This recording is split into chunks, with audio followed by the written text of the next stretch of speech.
All right, here we are with Arlen Grossman. I'm Hal. Of course, it's Halitics. It's been a week, more than a week. Well, I guess whatever, I don't know, 1 week that I was off, and now I'm back. And Arlen is in the same time zone, so this works out well. We get to actually chat. He and I often agree, at least I think in terms of goals. But the strategy, the tactics to achieve those goals, not so much. Arlen, how are you? Great to talk to you.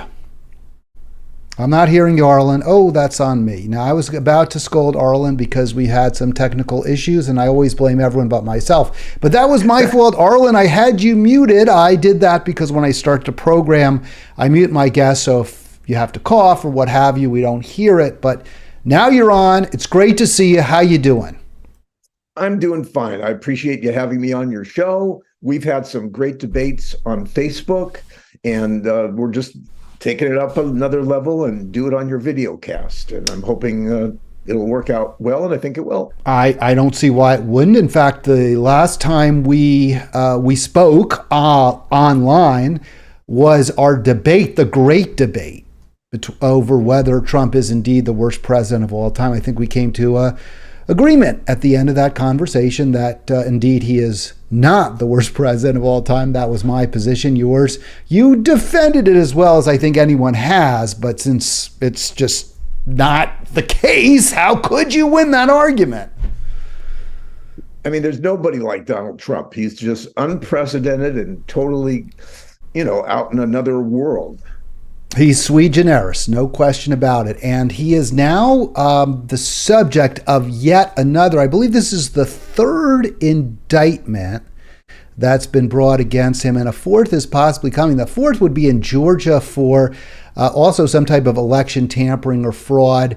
I actually think, Arlen, that would be the strongest case because the witness, Brad Ravensburger, the Secretary of State there, a Republican, has already stated, I believe, under oath, that Trump tried to get him to take all manner of steps that would seem to violate Georgia state law in order to certify Trump as the winner of the Peach State. I think that's the strongest case, and it hasn't been brought yet. Yeah, I'm very much looking forward to that. There's also going to be a number of indictments besides Donald Trump, who I assume it's going to be Donald Trump will be indicted, but, Rudy Giuliani and a whole cast of characters also. And another thing I like about the Georgia thing is that it's in a state, not in a federal court, which means that somehow if he became president and tried to pardon himself out of all his other crimes, he could not touch the one in Georgia, to my knowledge. Yeah, I don't. Oh, you're saying if he was reelected, then he wouldn't. Or if he had somebody that was his ally that wanted to pardon him, I don't think they would be able to. Now that makes sense. I understand that position, Arlen. I think just to me, this whole thing is really a tragedy. I'm very, very sorry it has come to this. I think many of I didn't like the impeachments in general, not because I don't think Trump has done things for which he should be impeached, but that he was not impeached for what I think he should have been impeached for. And I think the reason was because Democrats know that Barack Obama did many things that also he could have been impeached for, as obviously did George W. Bush. And I think I don't know. They had to find something that was unique to Trump. Well, I mean, if you're gonna certainly the due process violations by Obama when it came to the people that he droned, or the torture by W, would seem to be very, very strong arguments in favor. Well, I just think Donald Trump's case is just that much bigger because everybody can see how outrageous the things he's done are, and he's very clearly violated the law. Might be some argument with Obama, but there's no argument with Trump except, of course, with his base. Well, let's start talking. Let's go in through these various counts, because I actually think this case is not as strong as maybe you do. And my biggest argument, my biggest reason for believing that is there's really no crime called overturning a legal election, at least as far as I know. I mean, it seems very clear Trump tried to do that, right? He tried to overturn a legal election, but there's no crime in the books. So it seems as though the prosecutor, Jack Smith, is kind of reaching, right? He's trying to grab and jury rig an indictment on these 4 counts that we have right on the screen there: defraud the United States, obstruct an official proceeding, conspiracy to obstruct an official proceeding, and conspiracy against rights, specifically voting rights. I actually think he missed a trick. There's a count that he didn't bring under Section 1505 of 18 U.S. Code. We'll talk about it. I think that would have been a stronger case, but I'm not I was a prosecutor. I never prosecuted a case like this. Let's get into this, though. I assume you think they're all good, right, Arlen? You're pretty much on board all of these. Well, I think Jack Smith, I've been very impressed with him. He looks like he knows what he's doing. He's very careful. He's got lots of potential charges that he will try to use. And he's doing everything right as far as I can see. So I think we're in good shape. But somebody like Merrick Garland, if he was in charge of this, it might be a different story. But Jack Smith has experience prosecuting people, and I think he knows exactly what he's doing. And I think he'll be successful, I believe. All right, let's go to CBS News here. We've got a quick video. I always like to entertain folks with the professionally produced snippets that are far superior to anything I can put together. So here is CBS News reporting on the indictment. You can hear that, right, Arlen? Yes. Hello, I'm Weijia Jiang in Washington. A federal grand jury has voted to indict former President Trump in the January 6th investigation. He faces 4 counts in the indictment, including conspiracy to defraud the United States. The former president has been summoned to the courthouse here in Washington on Thursday. There are at least 6 co-conspirators that are not named. Special counsel Jack Smith had this to say about the indictment. Good evening. Today, an indictment was unsealed, charging Donald J. Trump with conspiring to defraud the United States, conspiring to disenfranchise voters, and conspiring and attempting to obstruct an official proceeding. The indictment was issued by a grand jury of citizens here in the District of Columbia, and it sets forth the crimes charged in detail. I encourage everyone to read it in full. The attack on our nation's capital on January 6, 2021, was an unprecedented assault on the seat of American democracy. As described in the indictment, it was fueled by lies.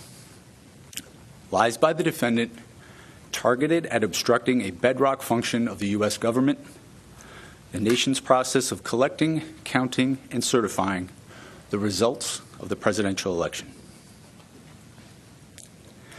The men and women of law enforcement who defended the U.S. Capitol on January 6th are heroes. They are patriots, and they are the very... I shut off my mic for a second because I had to yell at my son, but I wanted to just interrupt We can hear a little bit of that. Could you? I thought I had my mic. Sorry. You could, huh? Oh, probably, huh? Oh, you could hear it, but the audience couldn't. You heard it through the Zoom. Maybe. But fortunately, the audience did not. So hopefully there is an audience, but you could hear it. Anyway, he had to answer the door for what that's worth. So I wanted to just get into this because I think this was a huge mistake by Smith to focus so much on January 6th. That was like the big sexy thing, right? Like the riot and was it an insurrection or wasn't it? That's what's really sexy. But Trump didn't breach the Capitol. Trump did not say go into the Capitol. Trump was not, I guess he was right outside the Capitol. But, there's a thin line between free speech and conspiracy to take over the government. And it's far from clear, I believe, that Trump can be proven to have conspired to, violently overthrow the U.S. government. I think this was a mistake. The stronger case, I'm just going to say this right, Arlen, I believe, was all the machinations beforehand, which are listed or at least described, where he called up secretaries of state, where he conspired with all the officials to try to come up with some way, despite the fact that there was no evidence of any corruption in the count, anything like that, anything possible. He was begging people, imploring them, cajoling them. Later on, I guess there were, he was calling people out who wouldn't accede to his wishes. I think that is where where there was a stronger case than pinning it all on Jan 6. Well, I don't know if one precludes the other, Hal. I think he's going to go after all of those things, and there's plenty of evidence he has how they tried to obstruct the election because the phony delegates, for one thing, that's a huge one. That one's just obvious, that's illegal. And so there are a lot of people are going to go down for that. And I think, he's also going to be getting into, Mar-a-Lago and the, official documents and classified documents and all that. Well, it's that's a different charge though, right? That's a different charge, the document charge. And I agree, that's a strong charge.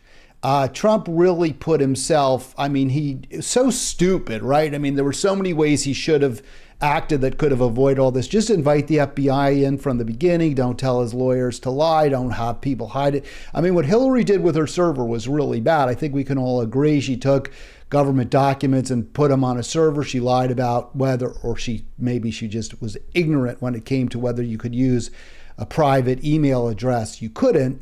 But in the end, she did cooperate with law enforcement. It seemed as though Trump just simply refused to cooperate at any point. And I think he really put his foot in it. Well, I think Trump just takes everything to the next level. He just is so extreme about everything he does, and he doesn't seem to care whether it's legal or proper or appropriate. He just says what he wants to say and figures he's going to get away with it because so far in his life he has. He's never been held accountable for all the millions of crimes that he's been responsible for. He's certainly a narcissist. He certainly and he's kind of a pathetic character too. He really is. It's very unfortunate that someone like him got elected. We've got Arlen with us. It's Halitics. Call 240-363-7190. Oh, I don't know if I have my phone up. So if you are trying to reach us, you may not have been able to, but I'm going to go ahead right now and get that phone going so that if anyone wants to talk, you just call right in. We'll hear the chime. I'll hear the chime, and you'll hear me while I'm speaking, and Arlen as well, of course. It is Halitics. Click like, click subscribe. Our subscriber base continues to grow, albeit slowly, Arlen.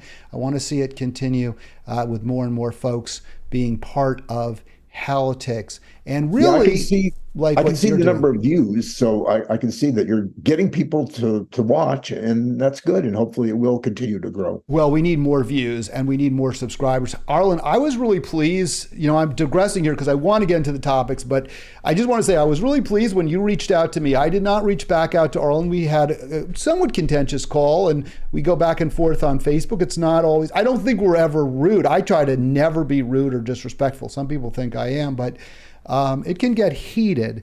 So I was pleased as punch, frankly, that you reached out to me and said you wanted to come back on. And we'll try to make this a regular call, maybe once a week if you're up for that, or whenever you're available, kind of thing. Well, I think you're relatively polite, Hal, compared to the other people that I debate with on Facebook who really take me to task. It's not good because it doesn't convince anyone. It just makes us more dug into our positions. And also I try to rein people in, even if they agree with me. I don't know if you've noticed that, but there's a couple of folks who do, I think, go well past the line. You can step on the line, you can cross it a little bit. And I try to, it's really tough to moderate, but I want people to, I hate the expression safe place or safe space, but to me, to the extent that has real value, it's when it means you can say what you believe without getting attacked personally for saying it. Yeah, it's amazing how much debate you have on your show. It just goes on and on and on, the threads, and it's amazing. You can spend the whole day reading all those things, and it's exciting. And I just cut you off there. I apologize. I was just thinking of something. Jeff is a frequent commenter, and what I don't like about him is his tone is often insulting. That said, he has made some good points. He caught me out. I don't think it was deliberate. I wasn't deliberately wrong, but he said, you talked about how hot the Atlantic Ocean was, and frankly, that was just a little bay where they found it to be over 100 degrees. And I looked into that closely, and he was right. It's not fair to say, and the media, I took that from the media, which was saying, oh, the Atlantic Ocean is like a hot tub. And it was a very kind of shallow inlet where they took that measurement, and it's not even clear it hadn't been that hot in that inlet before. So I overstated it, I exaggerated that temperature reading, and I wish I hadn't, because I hate to lose any credibility on a topic which is so obvious and so important, which is human caused. There's so many instances of climate. There's so many instances of climate change that have just wreaked havoc on the whole world. I mean, people are, really getting in trouble, dying from heat and fires and storms and hurricanes and everything. I mean, this is unprecedented. We've never had weather like this in the history of the world. So, did you say herstory? Did you just say herstory of the world as opposed to, is that a little political correctness there, Arlen? Just wanted to note that I caught it. I got no problem with that. I actually like that. Very well played. As the old ball coach would have said when we were doing our program together. But you're a worthy kind of replacement level type. You're comparing me with Coach? Guest host to Coach. Well, he had different style. Definitely. Here is one of the counts. This, to me, is the most important count that Jack Smith has lodged against Trump. This is, because remember, there's 3 conspiracy, and then there's 1 underlying charge, and we'll get back into what those counts are. But, I jumped off the video, but that's all right. You heard what he had to say. And I think, again, what really I find frustrating is the focus on Jan 6. And you mentioned, and correctly so, there's a lot more to this indictment, but to me, that's a weaker aspect of it. And I think he shouldn't have led with it. So yeah, but you can't ignore it, Hal. It's very important. I wouldn't exactly ignore it, but I would just say that I think I would, I'm all about what facts prove the crime. So state the crime and then state the facts that specifically prove the crime. There is a crime called murder. You kill somebody, you state the elements of why that murder, that killing was not manslaughter, it was a specific murder. The criminal defendant lay in wait for the victim behind an alley. The victim walked by. The defendant confirmed it was in fact the victim and then stabbed him in the heart to kill him. That to me lays out the elements. It's very simple.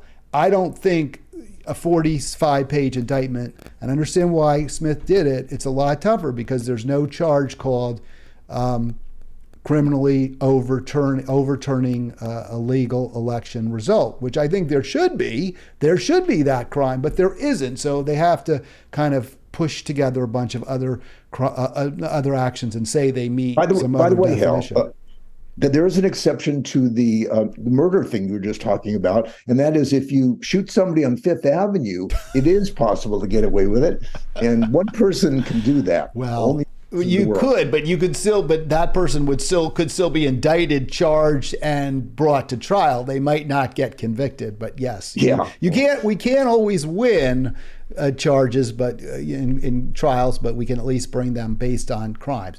So this was one of the main. This is the action that Trump is alleged to have actually taken, as opposed to simply engage in a conspiracy in the Smith. So it's tampering with a witness, victim, or informant. Now, I don't really see this. I honestly don't. Who's the witness, victim, or informant? And correct me if I'm wrong, but it was 1512C2. Whoever corruptly, and then it was 2, obstructs, influences, or impedes any official proceeding or attempts to do so. And I do think Trump did attempt very much to impede the official counting of the vote. And I think that would have been what I would have led with, because of all that you described, Arlen, calling up the state officials, the slate of elector, the seconds rate, whatever they call the Plan B electors.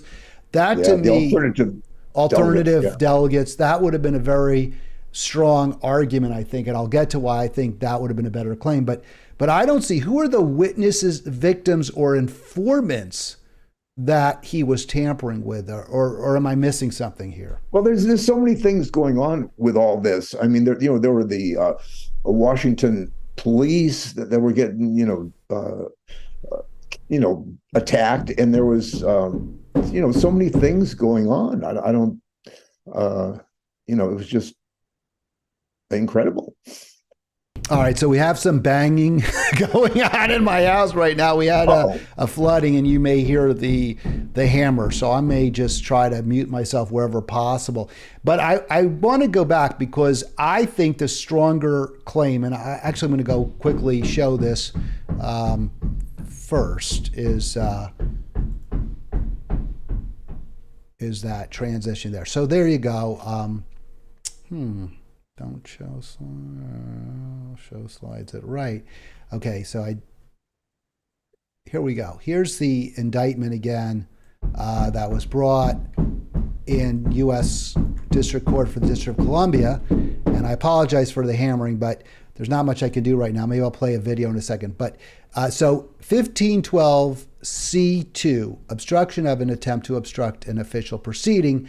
And we saw that includes specifically, and that's there we go, where you're tampering with a witness, victim, or informant. I don't quite get that. I think that one reason it was brought is because of the 20-year term. But I think a much stronger argument was this 1505. Obstruction of congressional, and this was not charged, and I don't get it, Arlen. I think it should have been. I would have absolutely brought this if I were the prosecutor, Smith. Obstruction of congressional and agency proceedings. It makes it illegal for someone to corruptly or through threats or force influence any proceeding or inquiry in Congress. And you only have a 5-year imprisonment term. Maybe that's why he wanted to use a bigger, but I think you go with both. The reason I like this is because clearly he was using the threats and force to get people to vote, to vote for someone other than the lawful winner of the election, Joe Biden. You seem to make it very important as to which of these cases is the best one. But I think Jack Smith is somebody that can chew gum and walk at the same time. And if he could do all those things, he's going to come up with something. He didn't charge him with this, though. This charge was not brought. He didn't use 1505. I was sure he did, but he didn't. And I think this is I'm just, I guess I'm thinking like a lawyer, and maybe that's a mistake, but. And I may be missing something. There's an argument, I suppose, that this doesn't cover Congress, but the Cornell Law Review notes make it very clear you cannot influence any proceeding or inquiry through threats or force. And I think wasn't that exactly what Trump was trying to do? Well, I'm sure, Jack Smith is thinking, there's certain things that he could do more successfully than others and get certain crimes, charged that are easier than others. And he probably has his reasons. He's got a big staff and a lot of lawyers that are, giving him some advice. And I think he'll do just fine. And by the way, that, another thing, while all this awful stuff was going on and the cops were being attacked and the Congress people were being, their lives were threatened, Donald Trump was sitting there doing nothing. People were begging him to call it off, and he wouldn't do it. And of course, a lot of the messages at that time were kind of disappeared by the Secret Service and whatever. We don't have, all the chats and everything like that. But, it's obvious that he was allowing it to happen and liked what was going on. Well, I think they have that charge. 1505 would be a strong one, although it wasn't brought. 18 section 1505. I think the conspiracy charges are a little more difficult because you have to prove guilty conscience, guilty intent. And that would mean Trump knew that or acted, and I think he did act in reckless disregard of the truth, clearly. There's no question. There just simply is no evidence that this was a corrupt election. And there's tons of evidence that that Biden won lawfully, right? I mean, they're just anything they tried to say, dead people vote or people who weren't qualified to vote. None of that's true. There just is nothing there.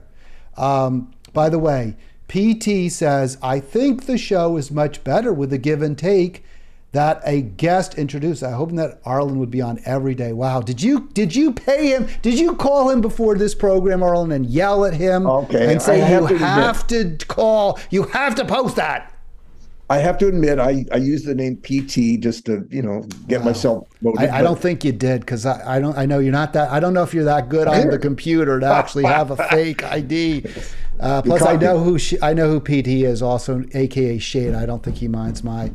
Do you hear Pete Shade? Do you hear the banging? Because it's awful. Do you hear it, Arlen, in the background, or it's not so bad? I don't. Oh, good. Well, I have this thing set up so that it's supposed to block out extraneous noise. So maybe it's doing that. So good, because it's driving. I feel like someone's hammering in my head. Here's the answer to that, Shade. Sometimes I like to have guests. I try to have more guests when I can.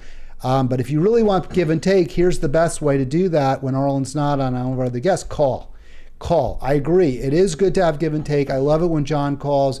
I haven't had as many callers as I want. I set this show up so I can do give and take with calls. 240-363-7190. Call now. Call in right now. Arlen, I don't hate Trump as much as you do. I don't feel like I have Trump derangement syndrome. I think this case and especially the documents case are strong cases. I understand a lot of people are saying that they're politically motivated.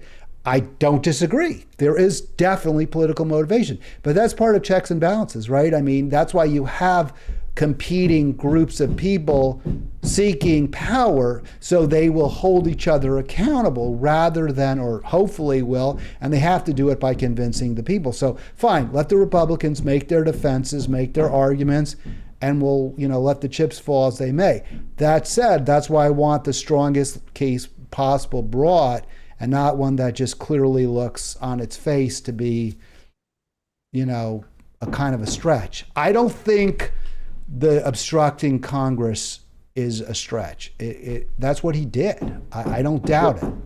But I do think the rioting, using a mob of people to get your way, I think that's a harder thing to prove, and you have to prove the mens rea, just like you do with the conspiracy. I think Trump may have, here's an argument. Trump really believed that the election was stolen from him. Well, I don't know if Trump has any connection with reality at all. I think, he believes what he wants to believe, and whatever he thinks, and that's reality to him. I think he's, mentally ill in so many ways. And I think that, so he'll do whatever he needs to do and say whatever he needs to say in order to get away with whatever he can. That's just who he is. He's a defective human being, in my opinion. Well, I think that what you're describing is what people is the corruption by power. I mean, I don't think it's just. I can't believe no one's hearing that, but maybe they're not, because now my. Remember, he's gotten away with everything he's done, all the crimes, all the throughout his whole career. He's had. I mean, but you can make the same arguments. Look at George W. Bush. I mean, all sorts of issues when he was a young person. All sorts of sketchy behaviors, including perhaps fraud when it came to the Texas Rangers baseball team, how he obtained it, avoiding the draft, countenancing torture. I mean, I think you can look at presidents. That's what they do. Barack Obama, again, taking no due process, spying on Americans. I don't think I think this is where you and I really do disagree. I just don't think, I think in some ways Trump is sui generis, he's unique, but I think in a lot of what you're describing is just what people in power do. Well, I think he's taken it to a very vast extreme. I mean, and when you think about it too, all the charges against him, all the testimony are usually Republicans or people who are allied with him. It's not, wild liberal Democrats. It's, Republicans who are saying, hey, yeah, he did this, he was wrong, and so on and so forth. And, I just don't think there's any doubt about it. I think that's true. I think that's fair to say that there's more of a bipartisan criticism of Trump than you have found of the Democratic presidents. But I would argue that's for two reasons. One is that Trump, and I would say this is actually a positive, has taken on established mores and established power in Washington, the military-industrial complex in particular. He was gone after past presidents like Bush for war making, and that's generally not done. You know, people in power don't like it when others go after them, especially other people in power. So I think he's taken a little bit of a hit for that. I also think that what you're describing is actually a positive in the Republican Party, that there's at least some willingness by Republicans to go after other Republicans, even though I know Ronald Reagan's first amendment or whatever, first rule was never go after a Republican. But we have seen the Tea Party go after Republicans. Every Democrat, I mean, look, they all have circled the wagons around Joe Biden. Well, let's not forget one thing, Hal. The Republicans in Congress now are pretty much still supporting him. There's very, very few that, somebody like, there's a Chris Christie and a few other people that are criticizing him. But I think the ones that I'm talking about who have accused him of things and testified against him, they have something to lose. They're in court, and if they don't tell the truth, then they're going to be in trouble. So I think that's why they're, willing to go along. Well, that's true. That's true, but that wouldn't explain a Liz Cheney's decision. That wouldn't explain. And there were, I think Raffensperger really comes out looking very, very good here. The Republican Secretary of State of Georgia, because I think he did it. And I think so does Pence to a degree. Look good. I don't like Mike Pence particularly at all. But he looks good here. He did what was right, and I give them both credit for that. I'm less sanguine about Liz Cheney based on her. Yeah, Pence will go down in history as somebody who did the right thing when it was necessary to do that. So, the rest of the things, of course, he's awful on, but at least on that, he did the right thing.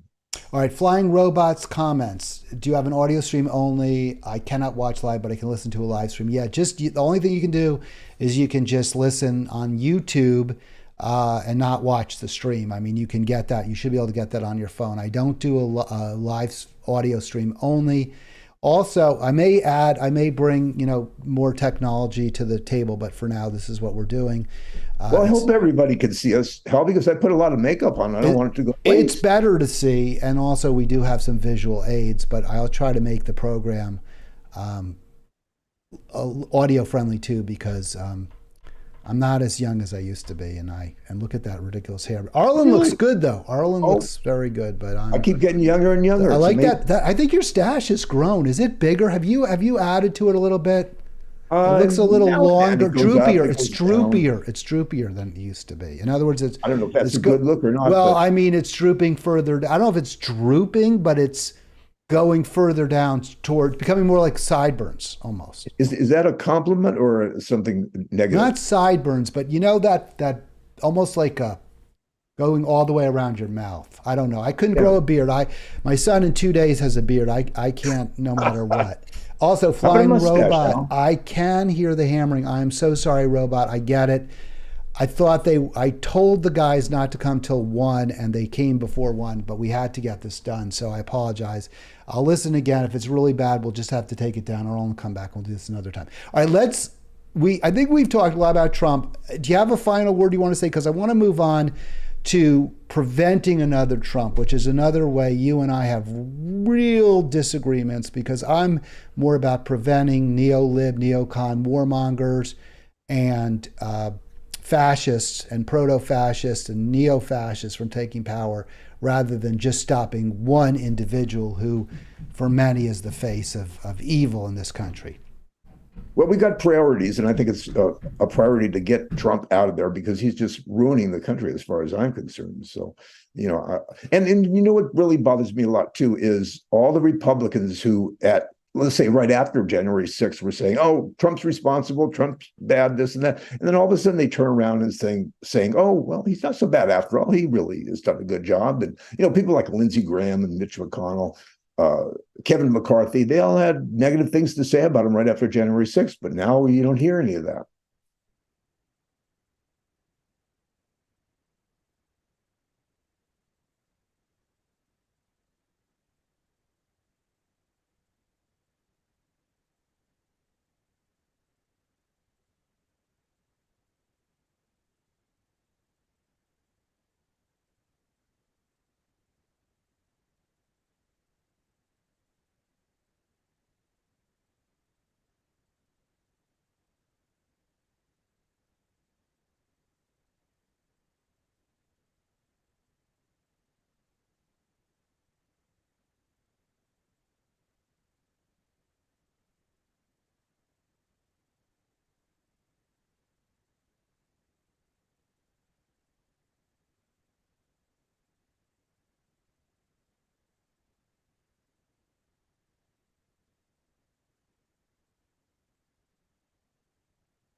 Well, I don't think at this point the Democrats don't matter much right now. Trump is the one in power, and it's the Republicans that are supporting him, um, and they're in bad shape because if they don't support him, then the base will attack them and boo them and all this.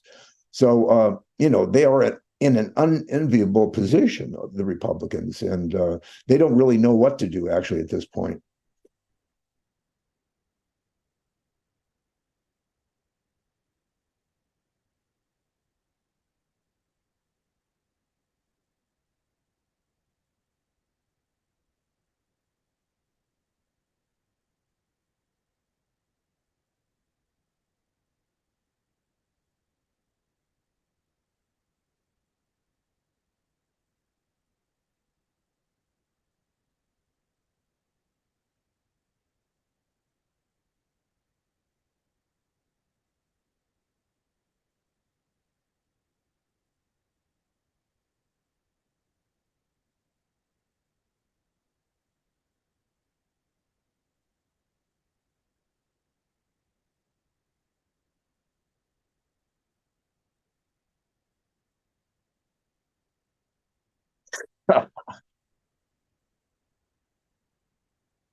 Well, the way I look at it, Hal, it's not the problem is not the politicians and all that stuff that you see every day in the newspapers. I think the big thing is that our whole system is so broken. We've got the wealthy, the rich people are the ones that pretty much control everything. If they have the money, they could get whatever laws they want passed. They could give donations to their favorite congressperson, and they get away with everything. And right now, the inequality is growing bigger. 50% of the country, and that to me is obscene. Well, I think you froze there for just a sec, but I think we got you back. Look, you say it's not really the politicians, or it doesn't matter who's in power, but I mean, I supported Bernie because I really believed he would make a difference. I thought he would fight for poor, struggling, and working Americans. And the same I could say about AOC, although she's not my representative, or for Jamie Raskin, who is. I had hopes that these folks would fight for poor, struggling, and working people, and they have let me down. Is that just simply a function of laws that give corporations more power? Or is this also a function of them and their weaknesses as human beings? I think the problem is there are just not enough of them. There's a few progressives in Congress, but they don't really have the power to do much because they don't have enough people to go along with them and be part of their struggle. And that's something that I think can't be helped. I mean, it'd be great if Bernie was, in charge and was the king and could do all the things he wanted to do, but he'll never be able to do that because there's people who will resist him and prevent him from doing what he wants to do. Well, how come, Arlen, the right and the Tea Party, now they used to be the Tea Party, now they're Freedom Caucus, how come they're able to challenge their leadership? How come they were able to basically hold the House speakership hostage until they got a bunch of concessions that seem much more meaningful than any concessions that maybe the squad might have gotten when Pelosi was running for re-election as House Speaker back in 2020? Well, these guys are extremists, and they're going to, go as far as they could possibly go. But I think it's hurting their party because if you look at the last few elections, Republicans haven't done all that well, like they're supposed to, because people are seeing that there are extremists. They've gone too far, and they could be dangerous. Well, I want extremists, to be perfectly honest with you, Arlen. I want people who I guess others would call extremists. I don't really think they are. I don't think it's extreme to call for universal single-payer health coverage. I think that's what the American people want. I don't think it's extreme to, at a very minimum, demand a very concrete, specific exit plan for Ukraine, and better yet, just cutting off aid. I don't think it's, with a deadline for cutting off aid. I don't think it's extreme to say Israel doesn't deserve our unfettered support at all moments. I think those are policies that the American public really, really want. And I think that people like AOC and Jamie Raskin are actually betraying the will of their constituents and the people by not demanding those. Well, I agree with you, Hal. I would like them to be saying those kind of things too. But, realistically, we just don't have that kind of a government and that kind of power. There's, like I said, it's the rich people that really control everything. And the Supreme Court has said, well, they can put as much money as they want to into elections, into campaigns, into, to Congress. And, that's where the power is right now. And, it's the Supreme Court that, making it difficult to really, change the kind of government that we have. Well, I guess we'll have to disagree to an extent. I certainly can, of course, the wealthy have far more influence over our government than they should, and it's incredibly regrettable.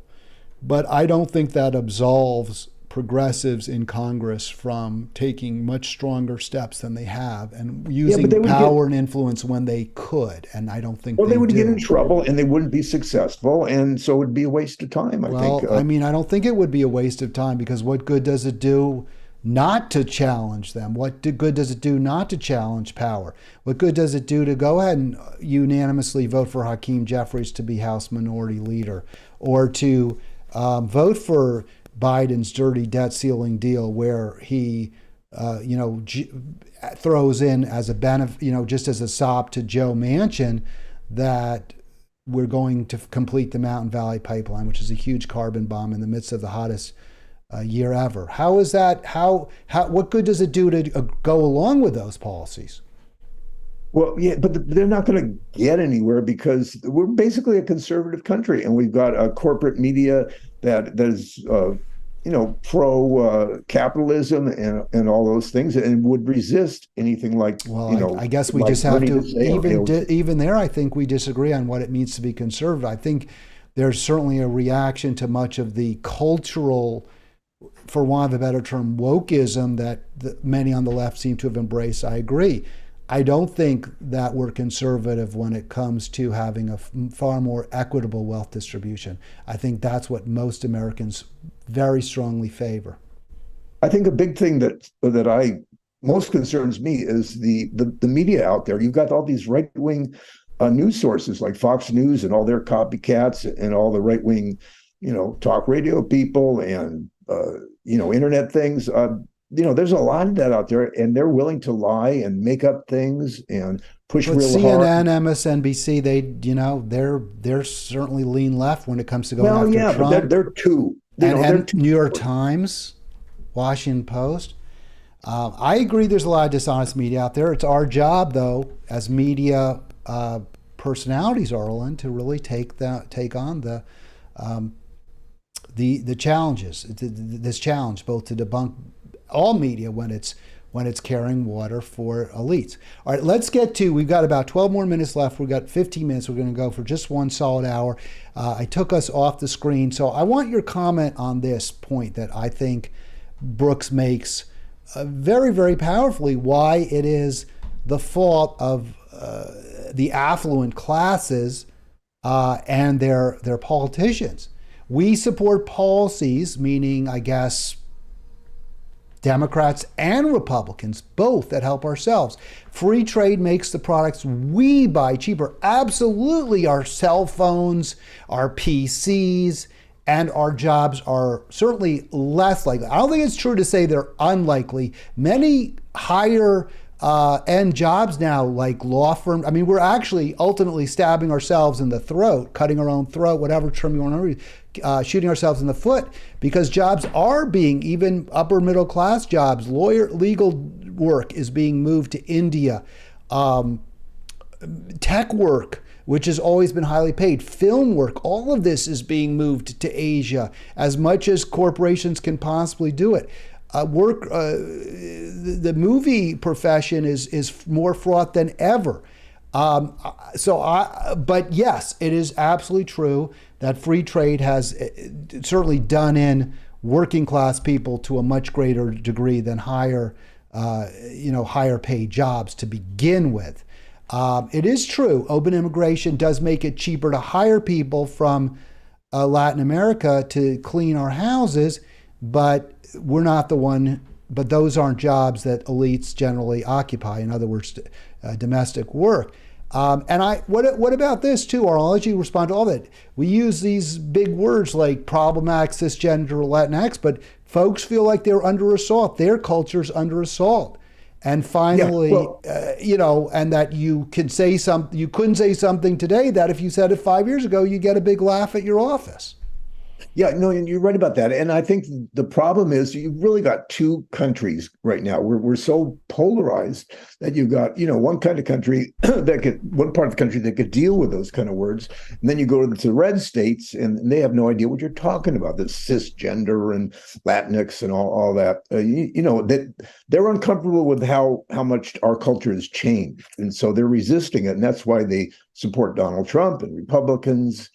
And we have a very divided country. Don't you think the way to unite the country to the extent possible is to focus on economic justice? Yes, many Latinos do not like the term Latinx, but I think pretty much all of them would like to have universal single-payer health coverage. Yeah, you're right. People don't like it when the Democrats seem to focus on, identity, culture, blacks and Hispanics and this and that. And I think it would be better to go with the economic problems, so that working people can, have a chance to really excel in this country and do better than they are doing. So I would agree with you on that. I mean, that I think is what the Democrats need to do. And they've had a history of being that kind of party, of standing up for the workers and the unions and this and that. And they become a little bit not so much anymore. All right. So Shade was saying he couldn't hear my mic, but I'm sure you should be able to, Shade. Call in if you're having trouble. He says he wants me to also just get an audio stream so he doesn't burn through his battery when... Yeah, I would say the best way one thing you could, it's actually the audio that hurts the battery, but another thing you can do is dim your phone as much as possible. But I don't know about the mic. I should be going out there. I can't believe I'm not. Everything I hear and see is just great, but I guess I'm in a different position. Shade says we hear only when Arlene speaks. Now, I don't like to call you Arlene because your name's Arlen, but also I think it's somewhat sexist. I mean, it's like it's an insult to say you have a woman's name. But I was thinking about that only because our buddy used to call you that. What's his name? The cop, the ex-cop, Fred. He liked to do that. So I was thinking about that name, but I'm not about my that. My name stuff. always gets messed up. And I know. Well, there's not a lot of Arlens out there. I mean, Hal isn't the most common name, but it's a lot more common than Arlen. Well, we had a senator named Arlen. We did. Arlen Specter. Yeah. We sure did. Yeah. We did. Yeah. And kind of a moderate type. Let me see. I'm going to see if I can hear myself. I'm going to go back and just sort of unmute because I want to make sure. Let's see, where would I be if I could? I guess I can't even check myself, my audio here. There's a way. Oh, yeah, here we go. No, that's not going to work. I don't know. I just don't like to not hear. I always worry, Arlen, if people say they can't hear because you cannot do good live streaming without audio. You can without video, but you can't without audio. People have to be able to hear you. All right, let's get to... We kind of agree. Oh, this is my final point, is yes, a lot of folks don't like it when Democrats focus on the cultural issue stuff. So my response to that is, don't you think that's part of the reason the Democrats do it? Is because it pits poor, struggling, working people against each other, pits people of color against white people, rather than fomenting what we really need, which is a class war between the rich and everybody else.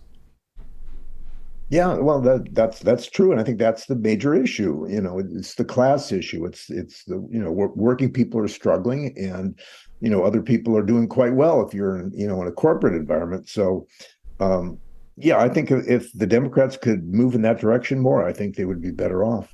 Well, so that's why I think it's really important to criticize Democrats just as much as Republicans, because first of all, I am more inclined to vote for Democrats. I've almost never, if ever, voted for Republican. But if the Democrats don't change, there won't be change. Well, And at least the that's Democrats, Brooks' point. That's Brooks' point. yeah, but the thing about Democrats is they do at least make an effort to make things better. They try to pass laws that'll help ordinary people. And they are successful in a lot of ways. Joe Biden has passed a lot of really helpful things, but most people don't give him credit for it. But the Republicans don't do anything like that. All they do is attack, attack, attack. They never come up with anything positive or anything helpful that will help other people. So, I think there's a big difference in the parties. One is really extreme, the Republicans, and one is, more common. The Democrats are pretty much as they've always been. So that's the way I look at I it. mean, we see it a little differently. I don't think the Republican policies are always worse than the Democratic policies. And I also think to the extent the Democrats do something that helps poor, struggling, working people, it's because they're absolutely forced into it and dragged kicking and screaming into it. Now, there are a few, I agree, I do think an AOC really does want better for her constituents, but I don't trust her to fight for it. And I think she's demonstrated she won't. So, Well, she's cautious, and she has a right to be, because she doesn't want to be left all alone by herself. well, why not? Why the hell not? Why not? Why not be Well, the bold I think she outlier wants to build like up. Bernie Sanders? He might get elected president, or at least get close. Well, he almost did, but you saw what happened. Eventually the power elite, took charge and got Hillary elected. I mean, Well, they didn't get her elected, but they got what they wanted, But they which got was her not to have nominated, Bernie. let's put it that They way. wanted to not have Bernie, and they got it. All right, let's quickly finish off with Brooks, and I'll play a quick clip and get your thoughts on it. So here's the end of Brooks' column. He says something I'm sure you agree. Trump is a monster in the way we've all been saying. Yeah, I don't buy that one. But this, I think, is really instructive in yellow. History is a graveyard of classes which have preferred caste privileges to leadership. So I think that's true in the sense that the elites in the United States, whether they're the academic elites, but who also have some real power and money, or obviously the financial elites, they are taking with both hands at all moments, and they certainly prefer those privileges. But I don't buy that. See, and I think this is where Brooks betrays himself and why he fundamentally is part of the problem. He talks about leadership. He really believes that if you have a Harvard degree like he does, you're somehow entitled to lead. You have some sort of better claim to power. And it's just a load of crap. It's just not true. Leaders can come from any class with any, I think education is really important. But just because you went to an Ivy League school hardly entitles you to be or means you're a great leader. Dr. King was a great leader. He didn't go to Harvard. He did go to BU. He got a really, really good education. But this idea that all of our Supreme Court justices have to have an Ivy League degree is incredibly pernicious and harmful. I don't know if Brooks is saying that. I wouldn't. You're characterizing his thoughts, and I don't think that's correct. I don't think he thinks the Supreme Court should come from elite schools and all that, and I don't think he thinks that the elite should be the ones that are making our decisions. But he certainly does notice that that's the problem. You got one group of people who are very fortunate and have had all the breaks, and you have others that are kind of stuck behind. And yeah, we need to get together somehow. All right, let's get to the bottom line here if we can. And the question, when will we stop behaving in ways that make Trumpism inevitable?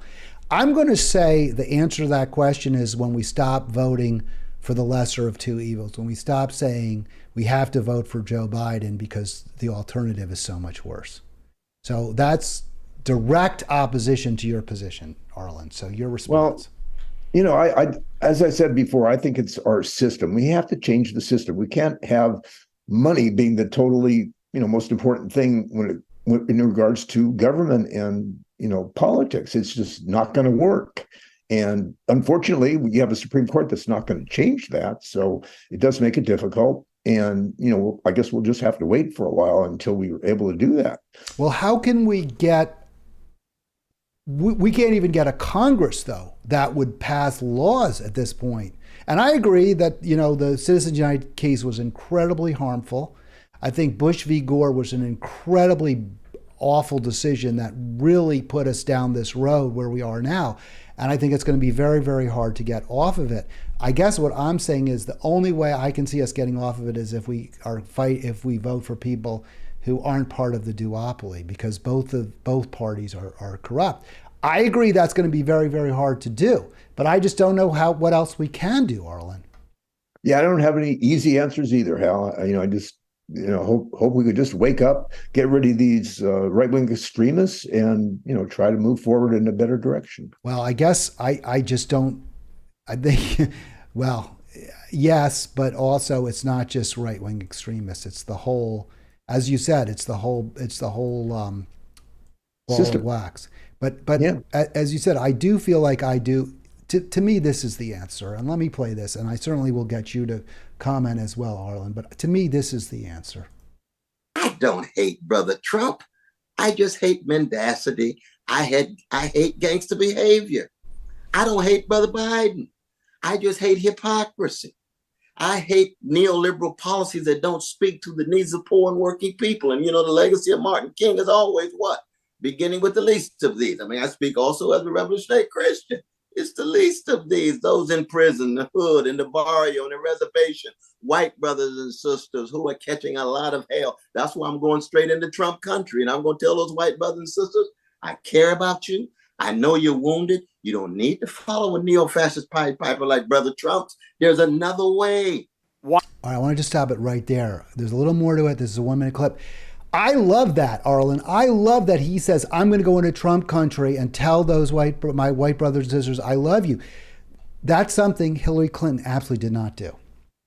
Yeah, no, I like what he says too. I've always been an admirer of Cornel West, but I think to actually put your vote on him is just a waste of your vote. And but how is it a waste if voting for either of the two duopolists means we get more drilling? It means we get more warfare. It means we get no